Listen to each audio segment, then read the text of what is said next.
तो hello guys, तो कैसे हो आप लोग। आज हम बात करने वाले हैं कर्ण और भीम के 17वें दिन के युद्ध के बारे में। तो चलिए ये वीडियो शुरू करते हैं। जय श्री राम। कुछ लोग ऐसा कहते हैं कि भीम ने कर्ण को 17वें दिन युद्ध में हरा दिया था। वो लोग आधी बात दिखाते हैं और भीम को कर्ण से ज्यादा शक्तिशाली बताते हैं और वो कर्ण को कमजोर दिखाते हैं, क्योंकि कर्ण के हेटरों का यही काम है। वह कर्ण को हमेशा ही नीचे दिखाते हैं। वह कर्ण की ट्रू पावर कभी नहीं दिखाते।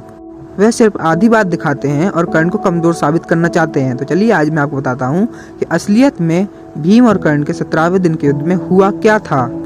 तो होता यह है, भीम और कर्ण आमने सामने आ जाते हैं। इसके बारे में बताने से पहले मैं आपको एक बात बता देता हूँ कि कुछ लोग इस बारे में एक झूठ फैला के बैठे हैं कि इस युद्ध में कर्ण ने विजय धनुष का यूज किया था, जो कि पूरी तरह से फेक है।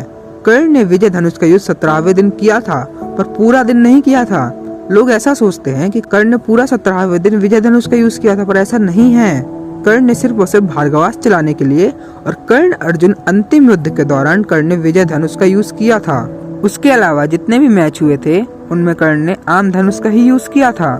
चलिए अब टॉपिक पे आते हैं कि क्या हुआ था भीम और कर्ण के युद्ध के दौरान। तो होता यह है, भीम और कर्ण आमने सामने आ जाते हैं, पर कर्ण ने अपनी माता कुंती को वचन दे के रखा था कि कुछ भी हो जाए वह उनके 4 पुत्रों का वध नहीं करेगा।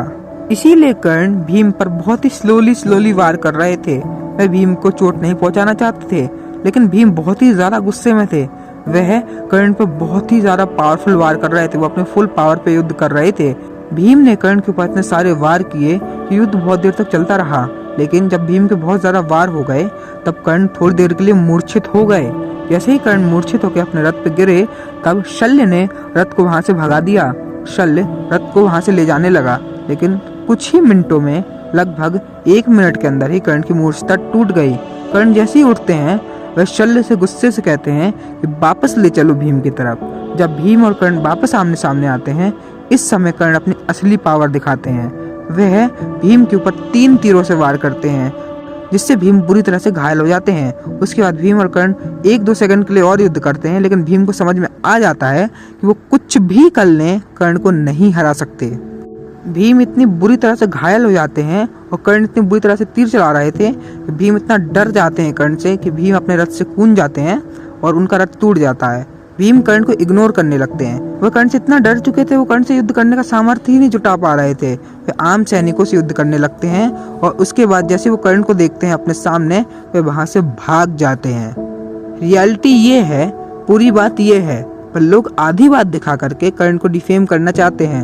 यहाँ पे कर्ण के पास मौका था। कर्ण चाहता तो भीम का वध कर देता जब भीम भाग रहे थे अथवा जब भीम उनसे लड़ रहे थे, लेकिन कर्ण ने ऐसा नहीं किया, क्योंकि उसने अपनी माता कुंती के वचनों का पालन किया। क्योंकि हर कोई पांडवों जैसा नहीं होता है कि वे अपने गुरु को भी छल से मार दे, और हर कोई भीम जैसा भी नहीं होता है जो अपने गुरु और अपने पितामह के मरने पे खुशी से नाचने लगे।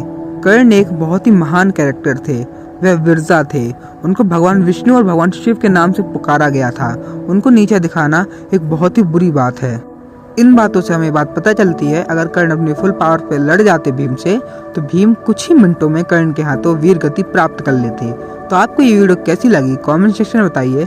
हमारे चैनल एम्पायर मैथोलॉजी को सब्सक्राइब कर लीजिए। इस वीडियो को लाइक कर दीजिए, इस वीडियो को शेयर कर दीजिए। जय श्री कृष्णा, हर हर महादेव।